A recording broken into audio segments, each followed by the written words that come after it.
श्री राम विजय कथासार अध्याय 15 सीताहरण व जटायुशी युद्ध।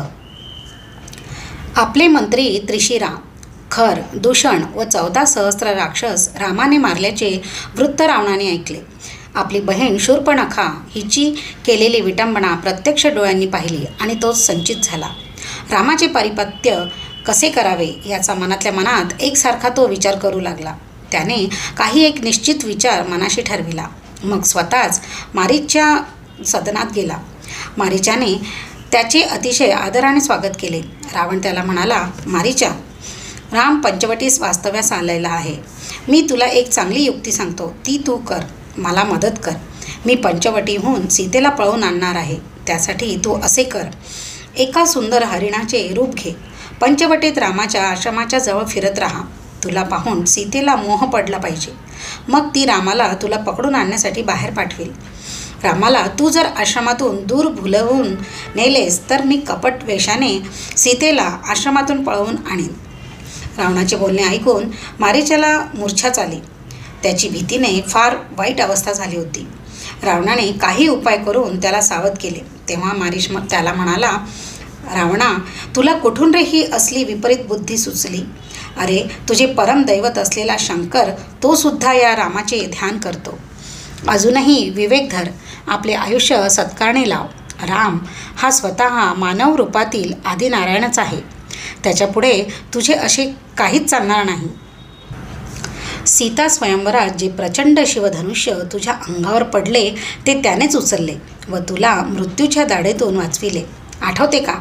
आणि आता त्याचाच कपटाने तू घात करतोस। रावणा, रामाशी तू उगीचच विरोध करू नकोस। माझे ऐक, तू हा विचार कायमचा सोडून दे। मारीच्याचे अशा तऱ्हेचे बोलणे ऐकून रावण संतापून म्हणाला, तू मला आता जास्त काही शिकवू नकोस।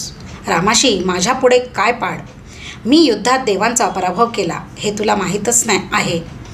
तू स्वतःला फार शहाणा समजतो का?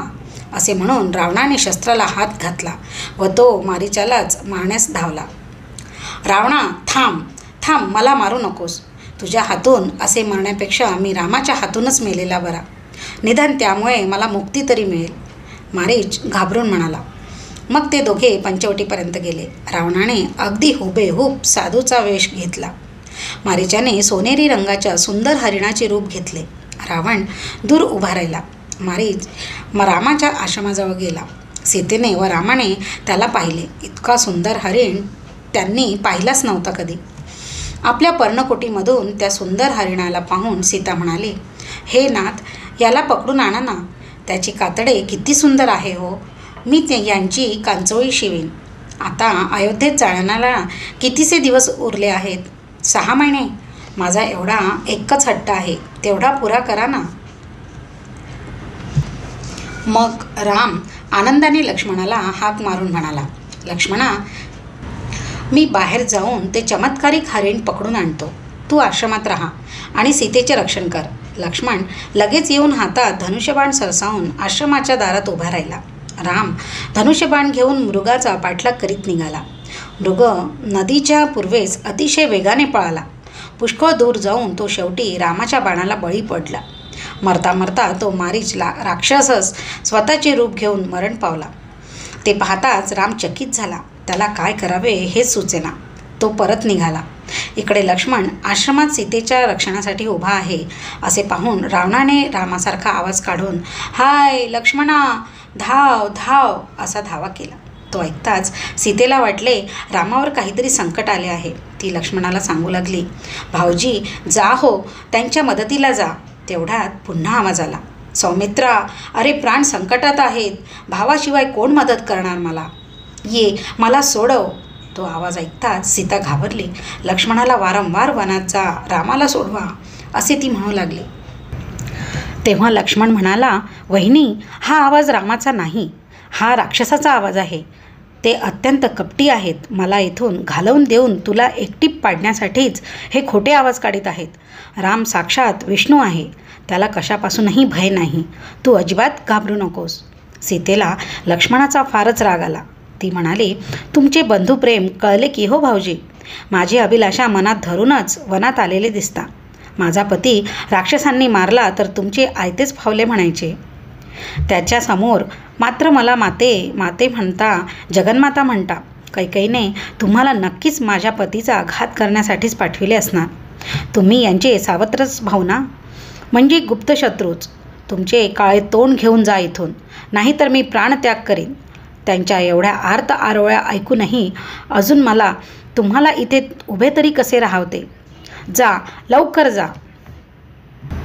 लक्ष्मणाला हे शब्द ऐकताच ब्रह्मांड आठवले. तो म्हणाला, खरेच स्त्रियांची मती किती पटकन पापकल्पना करते. मी बोललो ते मात्र खऱ्या भक्तिभावानेच बोललो. तुम्ही मला मातेच्या ठिकाणीच वाटता. माझ्या मनात जरासुद्धा पाप नाही. याला पृथ्वी, सागर, सूर्य, वायू व आकाश साक्षी आहेत. काय ही विचित्र वेळ आली. माते, तू जे अपशब्द मला बोललीस त्याचा परिणाम फार भयंकर होईल. तुला यापुढील 6 महिने फार दुःखात काढावे लागतील. तू दुसऱ्यांच्या स्वाधीन होऊन अश्रू ढाळत बसशील. मी जातो. आता तुझे रक्षण या वनदेवताच करो. आश्रमाच्या दाराबाहेर आपल्या धनुष्याच्या टोकाने त्याने एक आडवी रेषा जमिनीवर ओढली व जाता जाता तो सीतेला म्हणाला, एवढे तरी एक माझे ऐक. रामाच्या वचनाप्रमाणे तुमचे रक्षण करणे माझे कर्तव्य आहे. पण ही रेषा तरी ओलांडू नका. बाहेर जाऊ नका. तुम्ही जोपर्यंत रेषेच्या आत राहाल तोपर्यंत तुम्हाला कशाचेही भय नाही. सीतेला पर्णकुटीत एकटीच सोडून लक्ष्मण रडत रडत ज्या बाजूने आवाज आला होता त्या बाजूला अरण्यात शिरला व धावत दिसेनासा झाला. आश्रमात सीता एकटी राहिली. आता मात्र तिला मनातूनच फारच भीती वाटू लागली. लक्ष्मण रामाला शोधत होता. रामानेच त्याला पाहिले व त्याला विचारले, का रे लक्ष्मणा, सीतेला सोडून का आलास आणि दुःखी का दिसतोस असा. लक्ष्मणाने घडलेला सर्व प्रकार सांगितला. तेव्हा रामाने त्याचे सांत्वन केले व दोघे मृतमारीच्याकडे एक कटाक्ष फेकून लगबगीने आश्रमाकडे परत निघाले. पण इकडे काय झाले होते. सीता एकटी आहे असे पाहून रावणाने भिक्षू अतिथीचे रूप घेतले. तो आश्रमापाशी आला. लक्ष्मणाने तेथे दरवाजाबाहेर काढलेली रेषा पाहून तिथेच थबकला. रेषा ओलांडण्याचे धैर्य त्याला मात्र झाले नाही. त्याने दुरूनच सीतेकडे पाहिले. हे स्त्रीरत्न त्रिभुवनात श्रेष्ठ आहे असा विचार करून तो पुढे आला. डोळ्यात कपट होते, मनात विकार होता. सीतेला त्याने दुरूनच विचारले, या वनात तू कोणाची कोण आली आहेस, कोणामागून आली आहेस. सीता सरळपणाने त्याला म्हणाली, साधू महाराज, मी जनकाची कन्या, अयोध्येचा राजा दशरथ यांची सून, रामचंद्र प्रभूंची मी पत्नी आहे. राम व त्याचे बंधू लक्ष्मण बाहेर गेले आहेत. ते आत्ताच येतील. आपण बसावे थोडा वेळ. पण रावण कसला आत येतो. तो रेषेच्या बाहेरच उभा राहिला. सीतेने स्वतः तृणासन घातले. बसण्याचा आग्रह केला, पण रावण आपला बाहेरच उभा होता. तो म्हणाला, हे राक्षसांचे वन आहे. तू इथे मला बोलावून आत नेलेस आणि मला खाऊन टाकलेस तर तू सुद्धा राक्षसीच असलीस तर. सीता म्हणाली, साधू महाराज, अशी भलतीच शंका मुळीसुद्धा घेऊ नका. आम्ही अतिथीचे दास आहोत. रावणाने पाहिले. ही सीता काही केल्या रेषेच्या बाहेर येईलसे वाटत नाही. मग त्याने एकदम मूर्छा आल्याचे ढोंग केले आणि खाली पडला. व्याकुळ होऊन म्हणाला, हा माझा प्राण चालला. माझ्या तोंडात काहीतरी फळ घाल, पाणी घाल. सीतेला काय करावे ते सुचेना. तोच देवांनी सीतेची प्रार्थना केली, हे अंबे, या रावणाला मारण्यासाठी आम्ही सर्व डाव रचला आहे. तू रेषेच्या बाहेर जा. तुझे मुख्य रूप गुप्त ठेव. छायारूपानेच तू बाहेर जा. तुझ्या या रूपाला रावणाने स्पर्श केला की त्याचा नाश होईल. एवढे पाप त्याच्या हातून झालेच पाहिजे. देवांची ही प्रार्थना सीतेने ऐकली व मान्य केली आणि तिने रेषेबाहेर हात काढून त्याला एक फळ देऊ केले. झाले. तो रेषेबाहेर आलेला हात तेवढा पकडून रावणाने आपले मूळ रूप धारण केले. तिला तो म्हणाला, मी स्वतः रावणच आलो आहे. मी सर्व देवांना बंदीत घातले आहे. आता तू मलाच पती समज. चल, हा त्रैलोक्याचा राजा रावण तुझी प्रेमयाचना करीत आहे. मला आलिंगन दे. त्याला पाहून सीता अत्यंत भयभीत झाली. ती आता लक्ष्मणाने ओढलेल्या रेषेच्या बाहेर आली होती. तिने मर्यादा ओलांडली होती. तिला रावणाचा भयंकर संताप आला. ती म्हणाली, नीचा, मला तू आलिंगन देतोस. पाखरू जसे ज्योतीवर झडप घालून मरते तसा तू जळून मरशील. पण रावणाने तिच्या शापाकडे दुर्लक्ष केले व तिला आपल्या हातांनी अगदी सहज उचलून रथात घातले आणि रथ भरधाव सोडला. केस अस्ताव्यस्त झालेली बिचारी जनककन्या मोठमोठ्याने आक्रोश करू लागली. सीता ओरडू लागली. तिच्या किंकाळ्या दाही दिशांना घुमत होत्या, पण कोणीही वनचर मदतीला आले नाहीत. वृक्ष अश्रुफुले गाळू लागले. वाऱ्याचे तर एकदम माथेच फिरून गेले. पृथ्वीचा थरकाप झाला. नद्यांचे प्रवाह गढूळ झाले. आकाशाला भीतीने कापरे भरले, पण कोणीच सीतेला सहाय्य मात्र केले नाही. रामाचा व लक्ष्मणाचा ती वारंवार धावा करू लागली. लक्ष्मणाला आपण उगीच दूषणे दिले असे वाटून ती आता पश्चाताप करू लागली. रावणाचा रथ जटायूने पाहिला. तो प्रचंड गृध्र पक्षी झेप घेऊन त्याच्यावर तुटून पडला. रावणाला आव्हान देऊन त्याने त्याला अडविले. सीता रथात खाली मान घालून रडत बसलेली होती. रावणाने जटायूला बाण मारले. ते सर्व जटायूने आपल्या चोचीने मोडून टाकले. तो आटोपत नव्हता. त्याने रावणाचा रथ आपल्या शक्तिशाली पंखांच्या फटक्यांनी फाडून टाकला. घोड्यांना घायाळ केले. रावणाने त्याचा पराक्रम पाहून कपटाने त्याला म्हटले, मी तुला न्यायाने विचारतो, तुझे मरण कशात आहे ते तू सांग व माझे मरण कशात आहे ते मी सांगतो. जटायू सरळपणे म्हणाला, माझे पंख तोडले तर मी मरेन. रावण खोटेच म्हणाला, माझ्या पायाचा अंगठा फोडला तर मी मरेन. जटायू पटकन त्याच्या अंगठ्यावर चोच मारण्यास खाली झेपावला, पण रावणाने चपळाईने लगेच खडक्याने त्याचे दोन्ही पंख तोडले. जटायूने रावणाच्या अंगठ्यावर चोच मारली तरी रावणाला मात्र काहीच झाले नाही. जटायू मात्र खरे बोलल्याने तडफडत व विव्हळत दूर पळाला. रावणाने आपल्या मायाशक्तीने पुन्हा नवीन रथ तयार केला व तो आकाशात उंच उडाला.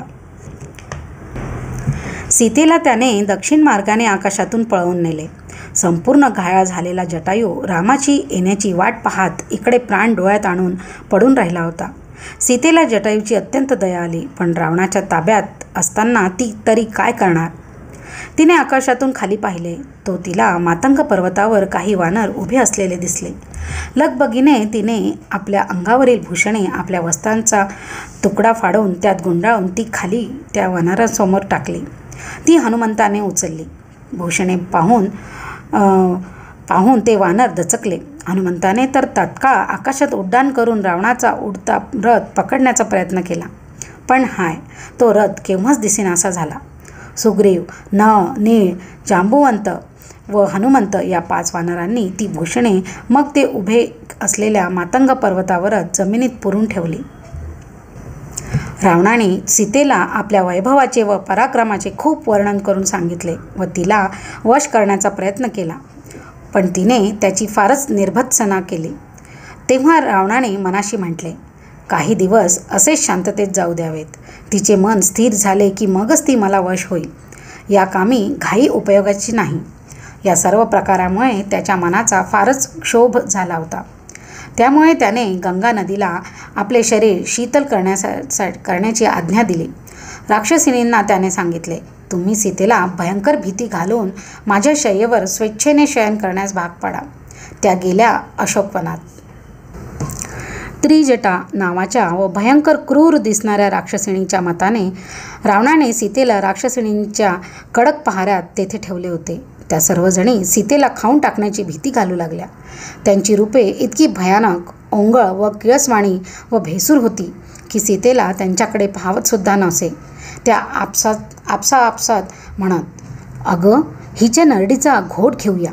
एक म्हणे, हिच्या शिरा उपटून काढूया. कोणी तिच्या समोर करकरात दात वाजवेत, तोंडे विचकून दाखवेत. कोणी झिंज्या पसरून डोळे वटारून जीभ बाहेर काढून भेडसावेत. कोणी म्हणत, हिला कापून खाऊया. सीता त्यांची आपसातच चाललेली अशी सर्व बोलणी डोळे मिटूनच ऐकवत नाहीशी झालेली की आपल्या कानांवर हात दाबून रडू लागे. त्रिजटा मग नाटकीपणाने तिचे सांत्वन करी व म्हणे, सीते, तू रडू नको. काही दिवस धीर धर. रामचंद्र स्वतः तुला भेटतील. तिला सीतेची दया आली होती. तिला आपली हितकर्ती ओळखून सीतेने आपला सर्व इतिहास सांगितला. त्रिजटा त्या भयंकर राक्षसिणींना पिटाळून लावून सीतेचे समाधान होईल अशा ती गोष्टी तिच्यासमोर करू लागे.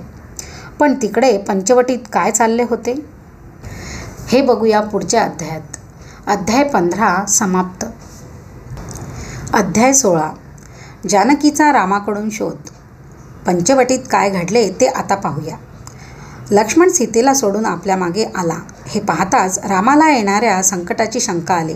सीतेवर काहीतरी वाईट प्रसंग तर येणार नाही ना या भीतीने त्या दोघांचे पावले खूप जड पडू लागले. वनमार्गाने परत येता येता वारंवार राम लक्ष्मणांचे सांत्वन करीत होता, पण त्याचे हृदयात मात्र धस्स होत होते. आश्रमाजवळ आले व दोघांनी आत डोकावून पाहिले तो काय, आश्रमात कोणीच नव्हते. सीता जवळपास कुठेतरी असेल म्हणून रामाने सीते सीते म्हणून फार हाका मारल्या, पण त्याच्या हाकांचेच पडसाद त्याला ऐकू आले. सीतेने काही कोठूनही ओ दिली नाही असं म्हणतात हिंडून दोघांनी पुष्कळ शोध घेतला आणि पुन्हा ते आश्रमात भेटले. फक्त दोघे, शमलेले, दमलेले, भयभीत, शोकग्रस्त. हाय हाय लक्ष्मणा, माझी जानकी कुठे गेली रे? सौमित्रा, अरे माझी प्रिया कुठे गेली? तू तिला कशी सोडून दिलीस? तुझा पाय बाहेर तरी कसा पडला? असे म्हणत राम एकदम मूर्छितच पडला. लक्ष्मणाने त्याच्या दोन्ही बंद नेत्रांना पाणी लावून व त्याला आपल्या वस्त्राने वारा घालून सावध केले. ज्याची केवळ नाम मुखाने घेऊन शंकराच्या कंठांचा दाह कमी झाला त्या आत्मारामाला एखाद्या सामान्य मानवाप्रमाणे रामालाही पत्नीचा मोह झाला. मूर्छा आली. दिनकर सूर्यच जणू स्वतः अंधारात बुडाला. कल्पवृक्ष जणू दारोदर भिक्षा मागू लागला. काळाला कोणताही प्राणी झडप घालून खाऊन टाकतील का कधी, पण रामाला शोकाने जणू काही खाऊन टाकले. तो धावला व त्यामागून लक्ष्मणही धावला. सारे रान त्यांना शून्य भासू लागले. राम वृक्षवेलींना विचारू लागला, त्यांना दुःखाच्या आवेगात मिठ्या मारू लागला. त्या मायातीत पुरुषोत्तमाने हे सर्व मायेचे खेळच दाखविले. त्याच्या बाहूंच्या स्पर्शाने वृक्षांचा आश्रय करून राहिलेले सूक्ष्मदेहधारी ऋषी फक्त मुक्त होऊन गेले. गोदावरी नदीला तो विचारू लागला, हे सरिते, तुझ्याशी सीतेचे नाते जडले होते, तुला सांगून गेली आहे का ती? त्याला पूर्णपणे भ्रम झाला. पशुपक्ष्यांना तो विचारत होता, माझी सीता तुम्ही पाहिली का हो?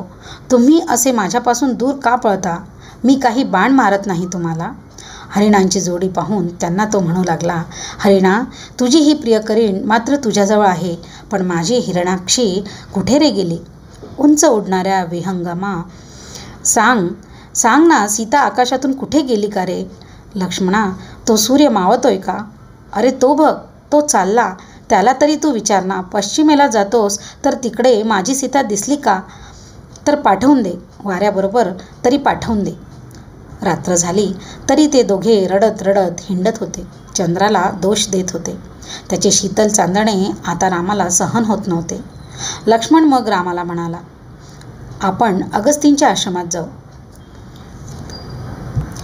मग ते अगस्तींच्या आश्रमाकडे गेले, पण द्वार राक्षसांनी त्यांना बाहेरच थांबायला सांगून आत जाऊन ऋषींना ते आल्याचे वर्तमान कळविले. पण अगस्तींनी अंतर्ज्ञानाने जाणले की रामाची सीता रावणाने पळवून नेली आहे आणि राम एकटा म्हणजे दृश्याच्या पलीकडे निर्गुण परमात्म्यातच आहे. त्याचे दर्शन घेणेच नाही. अगस्तींनी बाहेर निरोप पाठविला, एकट्या रामाचे त्याच्या लक्ष्मीरूपी विरहित दर्शन घेऊ इच्छित नाही मी. लक्ष्मणाला या निरोपाचे आश्चर्य वाटले व चटकन रागही आला. तो रामाला म्हणाला, रघुनाथा, तुझे दर्शन त्यांना का नको? हे एवढे उन्मत्त का झाले रे? राम म्हणाला, लक्ष्मणा, सीता हीच खरोखरी सर्व खेळ करणारी माया आहे. तिच्याशिवाय एकट्या परब्रह्माला कोण पाहू शकेल? अगस्तींना हा अवताराचा मानवी खेळ अजिबातच पाहावयाचा नाही. त्यांना शक्ती व परमात्मा यांना एकत्र पाहायचे आहे. रात्रभर त्यांनी जागून काढली व सकाळ होताच रडत रडत राम आश्रम व पंचवटी सोडून दक्षिणेला चालला. लक्ष्मणाने त्याचा हात आपल्या हातात धरला होता. जाता जाता वाटेत त्यांना एक फारच मोठे पावलाचे चिन्ह दिसले. त्याजवळच त्याच पावलांच्या आणखी काही खुणा दिसू लागल्या. मोती गळून पडलेले दिसले. फुले गळून पडलेली व चुरगळून गेलेली, कोमेजून गेलेली दिसली. पुढे जातात तो काय, रक्ताने भरलेला वृद्ध जटायू पक्षी भूमीवर तडफडत आहे आणि त्याचे दोन्ही विस्तीर्ण पंख दोन्हीकडे तुटून पडले आहेत. असे दिसले. तो कोणीतरी मायावी राक्षस असावा असे रामाला प्रथम वाटले. तो धनुष्यबाण सज्ज करून सावधपणे पुढे गेला, पण त्याला त्याच्या मुखातून राम नामाचा मधुर व आर्त जप ऐकू आला. जवळ जाऊन लक्ष्मणांनी त्याला प्रेमाने कवटाळले. काका, काय ही दशा झाली हो तुमची? रामाने त्याच्या रक्तबंबाळ शरीरावरून हात फिरवीत रडत हे असे काय झाले आहे असे विचारले. जटायूने हळूहळू सांगितले सर्व. म्हणाला, रामा, तुझी सीता रावणाने पळवून लंकेच्या दिशेने नेली. मी त्याला खूप अडविले, पण त्याने कपटाने माझे पंख तोडले. रामाने भोवताली पाहिले. तो रावणाचे काही अलंकार तिथे पडलेले दिसले. त्याचा रथ मोडून पडला होता व रथाचे घोडेही मेलेले तिथेच पडले होते. ते पाहून रामाला जटायूच्या पराक्रमाची कल्पना आली. त्याचा आपल्यासाठी प्राण जात आहे हे पाहून राम गहिवरला. जटायू, मी तुला पुन्हा संजीवन देतो. तू पहिल्यासारखा खडखडीत बरा होऊन दणकट होशील. मग मला तू सहाय्य कर, असे राम त्याला म्हणाला. पण जटायू वेदनायुक्त स्वरात हळूहळू बोलू लागला. रामा, मला यापेक्षा चांगले मरण कुठे येणार? मी आत्ताच तुझ्या मांडीवर प्राण सोडतो. जटायू रामाच्या ध्यानात निमग्न झाला. त्याचवेळी त्याचे प्राण त्याचा देह सोडून गेले. ब्रह्मदेव विमान घेऊन त्याला स्वर्गात नेण्यासाठी आला. तेव्हा विमानात बसलेल्या जटायूला राम म्हणाला, काका, तुम्ही स्वर्गात जाता आहात. तिथे माझ्या पित्याला सीतेचे अपहरण झाल्याचे सांगू नका. ते मोहाने पुन्हा कर्मभूमीकडे ओढले जातील. रावणाला मी मारले की तो त्यांना तिथे भेटेल. त्यावेळी ते त्यांना सर्वच कळेल. रामाने जटायूला आपला काका मानले होते. त्याचा अग्निसंस्कार रामाने मानवासारखा केला.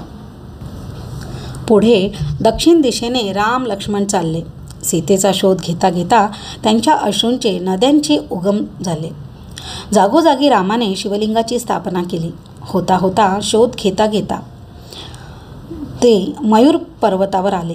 वृक्षांना व पाषाणांना राम शोकावेगात आलिंगन देत होता व त्यांची रूपे घेऊन तेथे वाटेत येऊन राहिलेले ऋषी मुक्त होत होते. यावेळी कैलासात बसून शंकर मुखाने कोमल असे रामनाम घेत होते. पार्वतीने त्यांना विचारले, आपण कोणाचे नाम घेता? रामापेक्षा त्रिभुवनामध्ये श्रेष्ठ कोण आहे? शंकर म्हणाले, प्रिये, दशरथाचा पुत्र रघुनाथ रामचंद्र याचे नाव मी घेतो. पार्वतीने विचारले, त्याची एवढी थोरवी ती काय हो? शंकर म्हणाले, तो भक्तांच्या हृदयरूपी कमळावर मधुर गुंजारव करणारा भ्रमर आहे. अज्ञानाचा अंधार नष्ट करणारा पराक्रमी व तेजस्वी सूर्य आहे. त्रैलोक्याचा नगराचा आधार देणारा मूळ खांब आहे.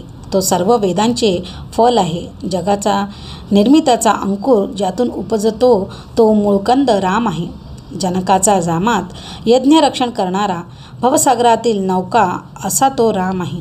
पार्वती म्हणाली, आपल्या सीतेसाठी वेडा होऊन राणावनात हिंडणारा भ्रमिष्ठ राम. वनात दिसलेल्या वृक्षांना मिठ्या काय मारतो, निर्जीव पाषाणांना आलिंगन काय देतो, अशा त्या वेड्याचे तुम्ही ध्यान करता? शंकर म्हणाले, प्रिये, असे बोलू नकोस. तो निर्गुण आहे हे खरे तरी, पण देवांना महापराक्रमी पण दुष्ट रावणाच्या बंदीतून सोडविण्यासाठी अशा लीला करून दाखवितो आहे.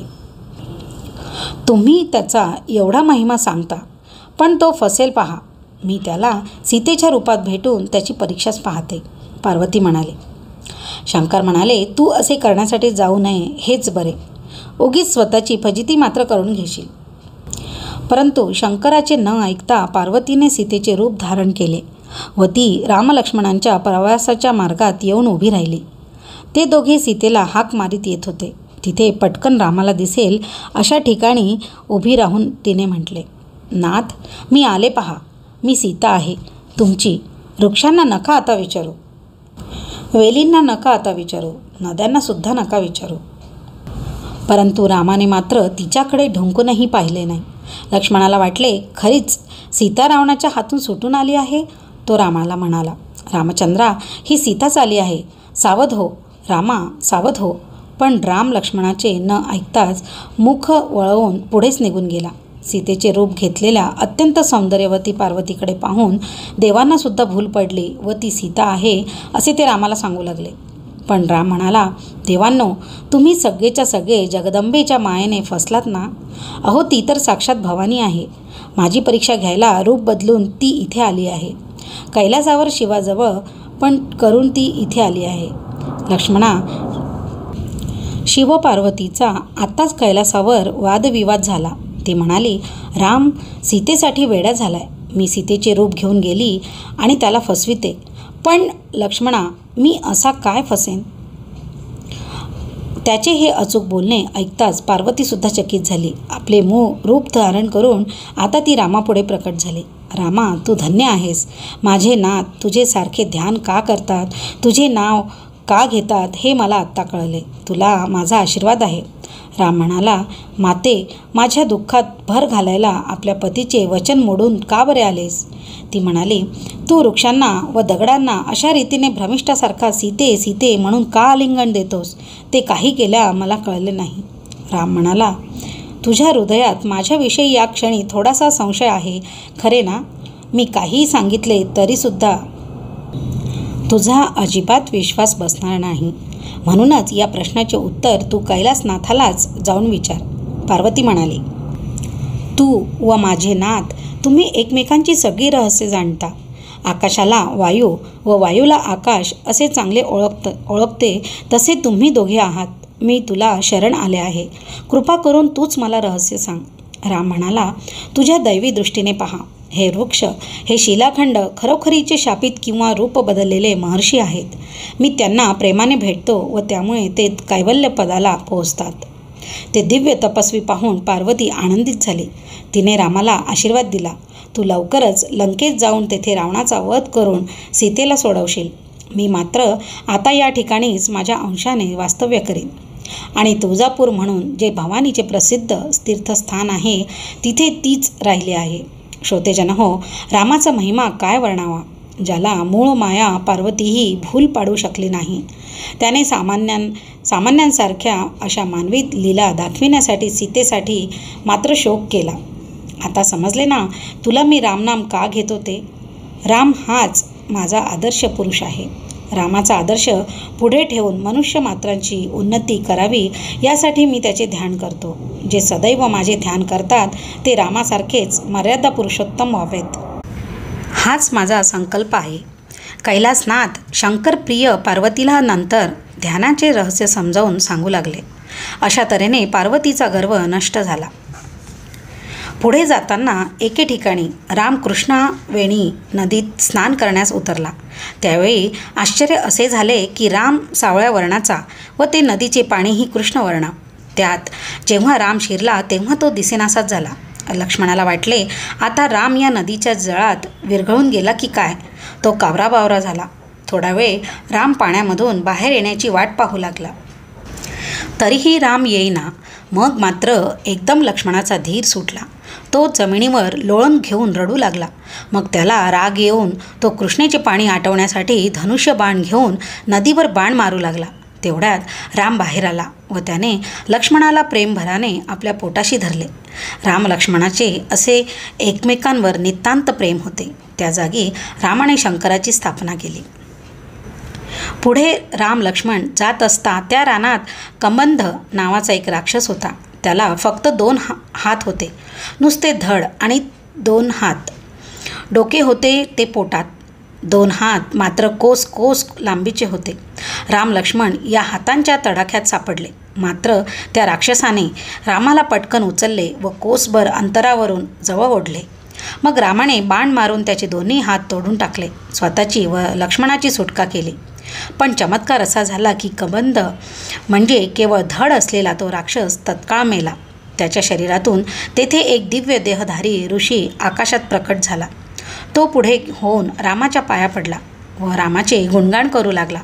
तो म्हणाला, हे रामा, स्थूलशिरा नावाचा धनुचा व कश्यपाचा पुत्र तप करीत होता. त्याला मी एके दिवशी दारूच्या धुंदीत असताना भेडसावले. तेव्हा तो रागावला व त्याने मला शाप दिला. त्यामुळे मी असा अरण्यात पडलो. माझे पाय गेले. मी इंद्रपदाची इच्छा धरून पुष्कळ तप केले, पण इंद्राने आपले वज्र मला मारून माझे डोकेच धडामध्ये घुसवले. इंद्राने उशाप दिला. त्यामुळे तू माझे दोन्ही हात तोडलेस. आता मी सुटलो, मी मुक्त झालो. तुला मारण्यासाठी रावणाने राक्षस पाठविले होते. त्यांना त्यांच्या वाटेत मीच खाऊन टाकले. असे म्हणून तो कबंद स्वर्गात जाण्यासाठी विमानात बसला. त्यावेळी रामाला तो म्हणाला, हे रामा, तू मला मुक्त होण्यासाठी सहाय्यच केले आहेस. यामुळेच तुला मी एक सांगतो त्याप्रमाणे तू कर. वानरांचा राजा सुग्रीव येथून जवळच वास्तव्य करून आहे. त्याच्याशी तू मैत्री कर. त्याच्या मदतीने तुझे यापुढील पुष्कळसे काम साधेल. असे सांगून तो स्वर्गात गेला. राम लक्ष्मण त्याच्याकडे पाहत आश्चर्यचकित करीत पुढे गेले. जाण्यापूर्वी तेथे वनात मार्गात ते प्रचंड कबंद शरीर लक्ष्मणाने दहन केले. पुढे मग राम लक्ष्मण मातंग ऋषींच्या आश्रमात गेले. ते ऋषी पुष्कळ दिवस आधीच स्वर्गवासी झाले होते. तिथे शबरी नावाची एक तपस्विनी मात्र होती. ती वृद्ध झाली होती. रामचंद्र या मार्गाने आश्रमात येतील म्हणून आतुरतेने ती त्यांची वाटच पाहत होती. राम व लक्ष्मण येताच तिने फार भक्तिभावाने त्यांचे स्वागत केले. उत्तमोत्तम फलाहार त्यांना अर्पण केला. रामाचे दर्शन झाल्यामुळे तिला आता आयुष्यात काही कर्तव्य उरले नाही. रामाने तिच्या योग साधनेची चौकशी केली. वसिष्ठांच्या आठवणी काढल्या. मातंग ऋषींची चौकशी केली. शबरीने त्यानंतर रामाचा अखेरचा निरोप घेऊन स्वतः अग्निप्रवेश केला व ती स्वर्गात गेली. पुढे दक्षिणेस प्रवासात जाता जाता लक्ष्मणाने मोक्षधर्माचे प्रश्न रामाला विचारले. तेव्हा रामाने लक्ष्मणाला उपदेश केला. तो राम गीता म्हणून पुढे प्रसिद्धीस पावला. लक्ष्मण रामाचे सांत्वन करी व राम लक्ष्मणाचे सांत्वन करी. त्या दोघांच्या शोकाला आत्मज्ञानाचा उताराही लागू पडत नव्हता. हंपी, विरूपाक्ष, पंपा सरोवर असे प्रदेश पाहता पाहता सीता विरहात रुदन करीत करीत पुढे चालले होते. राम लक्ष्मणाच्या मांडीवर डोके टेकून निद्रा घेण्याचा प्रयत्न करी, पण धडपणे निद्राही येत नसे. जेव्हा तो कोकिळांचा पंचमातील मधुर स्वर ऐके तेव्हा त्याला त्यांचाही राग येई. एकदा तर त्याने त्यांना शाप दिला, कोकिळ पक्ष्यांनो, मी इथे अतीव दुःखाने रडत असता तुम्ही मौजाने गाता काय? तुमचा आवाजच खुंटेल. कोकिळ पक्षी शरण आले. मग रामाने त्या पक्ष्यांना उशाप दिला, फक्त वसंत ऋतू तुम्हाला कंठ फुटेल, एरवी तुम्हाला गाताच येणार नाही. याप्रमाणे एकदा हत्ती व हत्तीणी कामक्रीडा करताना पाहून तो संतप्त झाला व त्याने हत्तींना शाप दिला, असे काही केले तर तुम्ही मूर्छित पडाल. घाबरून जाऊन त्यांनी उशाप मागितला. तेव्हा दया करून राम म्हणाले, पाण्यात जलक्रीडा करताना जर तुम्ही कामक्रीडा केली तर मात्र तुम्हाला मूर्छा येणार नाही. चक्रवाक पक्षी वारंवार कामकुजन करीत होते. त्यांच्यावर रागावून तो म्हणाला, तुम्हाला प्रत्येक रात्री परस्परांचा विरह होईल. मोरांचा धुंद नाच आणि आनंदी स्वर ऐकून त्याने मोरांना सुद्धा शाप दिला, तुम्ही नपुसंक व्हाल. मोर बिचारे रडू लागले. तेव्हा रामाने त्यांना उशाप दिला, तुमचे अश्रू पुनरुत्पत्ती करण्यास उपयोगी पडतील. असेच कामरत कावळ्याचे जोडपे त्याने पाहिले. त्यांनाही रामाने लगेच शाप दिला, तुम्हाला आयुष्यात एकदाच संग करता येईल. रामाला सीतेचा विरह असा तीव्र झाला होता की दुसऱ्या कोणाचेही सुख म्हणून त्यांना पाहवतच नव्हते. लक्ष्मणासह तो रघुनाथ अनाथासारखा अरण्यातून वणवण भटकत असता पुढे ऋष्यमुख पर्वतावर आला. ऋष्यमुख पर्वतावर आता काय घडले ते पाहूया पुढच्या अध्यायात. अध्याय 16 समाप्त.